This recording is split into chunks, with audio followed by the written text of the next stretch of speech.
भारतीय न्यूज़, सीधा, सटीक और निष्पक्ष। गर्मी की एक सामान्य दोपहर थी। अहमदाबाद का आसमान बिल्कुल साफ था। सूरज अपनी पूरी तपिश के साथ चमक रहा था। 12 जून दोपहर 1:39 पर रनवे 23 से एक विशालकाय विमान ने धीरे धीरे रफ्तार पकड़ी। यह था एयर इंडिया का बोइंग 787-8 ड्रीम लाइनर, जो लंदन के लिए रवाना हो रहा था। विमान के कॉकपिट में बैठे थे कैप्टन सुमित सभरवाल, एक बेहद अनुभवी पायलट जिनके पास 8,200 घंटों का उड़ान अनुभव था।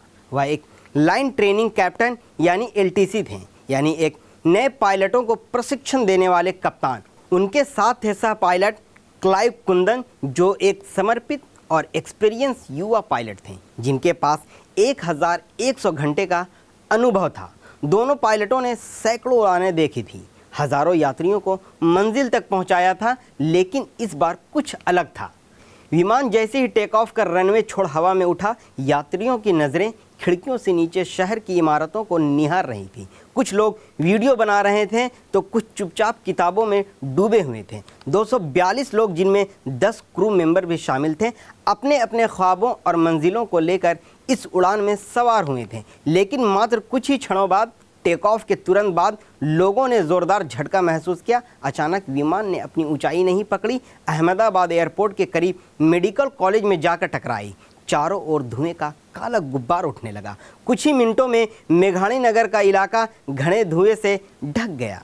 आसपास के लोग घरों से बाहर निकल चीखते चिल्लाते घटनास्थल की ओर भागे।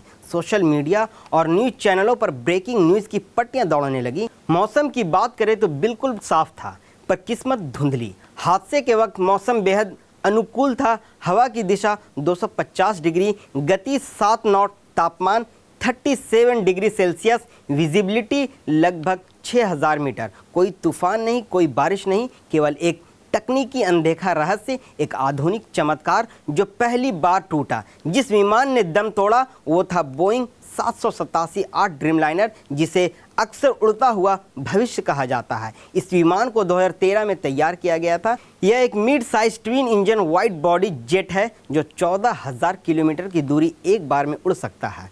200 से 250 यात्रियों को लेकर यह विमान दिल्ली से न्यूयॉर्क जैसी दूरियों को आसानी से पार कर सकता है। इस विमान ने पहले भी कई चुनौतियां देखी थी, जैसे लिथियम आयन बैटरियों में आग, फ्यूजलॉज जोड़ों में दरारें, लेकिन कभी कोई जानलेवा हादसा नहीं हुआ था। पिछले 15 वर्षों में यह पहला बड़ा क्रैश था। विमान के ब्लैक बॉक्स की तलाश शुरू है ताकि रिट्राइव कर जानकारी जुटाया जा सके।